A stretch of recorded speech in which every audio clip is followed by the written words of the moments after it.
yingiseli kosi va ta va kona kambe va khomeke hi swin'wana na swin'wana kambe swa ximikiseriwa Munghana Lonene FM se na swi twisisa ku hikokwalaho ka yini N'wamburi a sukela ka Hamasiya Havangani a tlha sasekele swa nga sasekisa xiswona ni tshame sweswi na Mana Shuduphadzo Musida hi na vona Mama Thandi lava nga ta va na hina hi swo va saseke ehandle va saseka va faneriwa na hi swimbalo enhlekani mavano mamukela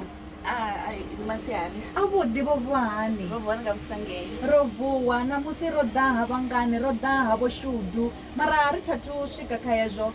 va tipfisa hani Samia Miss South Africa 2020 ku tipfa ndo holiseya ndi tshi khou livhuwa na thikhedzo nda i wana kha vhathu vhoṱhe Limpopo nga vhuphara na zwitesheni zwiraru zwa Limpopo Munghana Lonene Phalaphala FM na Thobela FM ndi khou livhuwa sapoti nda i wana habe zwino vha tshi tshimbila sa before Miss South Africa zwino zwi itisa hani vha tshi kanda mavuni zwi pfarisa hani mara vha tshi khou ri khavhela vha khou fhira Miya Miss SA a hu tou vha ndo zwo tshintshaho ngo tou ralo nga nnḓa wa tou ri ho no tou ḓala dakalo na dzi ndivhuwo kha zwe ra zwi swikelela through support ya vhathu vha South Africa mubebi o dzula zwino hayani u khou vhona Shuduphadzo as Miss South Africa vha nga ri mini vho tou mulisa hani uri a kone u swikela we a swikela hone na musi Shuduphadzo o lusiwa sa ṅwana muṅwe na muṅwe to ndi ṅwana we a vha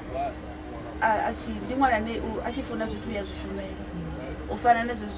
zwa vho Nyalunako zwi ḓivha uri u tshi nyonga vho Nyalunako u fanela hu na certain age ine a ngo tea u ḽa tshiṅwe na tshiṅwe uri u maintain figure yau kana weight ine vha ṱoḓa yone so o zwi shumela nga maanḓa and then habe na fulufhelo ine a vha nalo na fulufhelo ine ra vha nalo khaye ndi a tenda uri ḽone ḽo thusaho uri a tshi dzula a tshi ambara nṋe ndi ṱoḓa vha tshikene ari ndi a zwi ḓivha uri mudzimu vha hone a hu ndi tshi no bala ndi zwe a tshi dzula tshi zwambisa zwone zwi amba uri vhone vho mu alusa nga thabelo ndi zwone zwino mara ndi khou zwi pfha zwa uri muthu u a ḽa kana u sedza zwe a ḽa zwone mara ndi tshi sedza vhone ndi khou zwi vhona uri a si zwe a ḽa fhedzi o tou zwi dzhia kha miyawe ngauri vho nakesa ndi khou livhuwa maipfi yavho kha Shudu u ḓo a wana hu na social media na vhabebi vhoṱhe na Afrika Dzonga kana Afrika Tshipembe nga vhuphara vha ri mini maipfi anga kha a u fhedzisela ndi khou uri ndi khou livhuwa thikhedzo yoṱhe ya vhathetshelesi vha Munghana Lonene FM SABC na tshitshavha nga vhuphara South Africa yoṱhe ndi khou livhuwa hune ya vha hone nga thikhedzo yavho ra nga si zwikonele roṱhe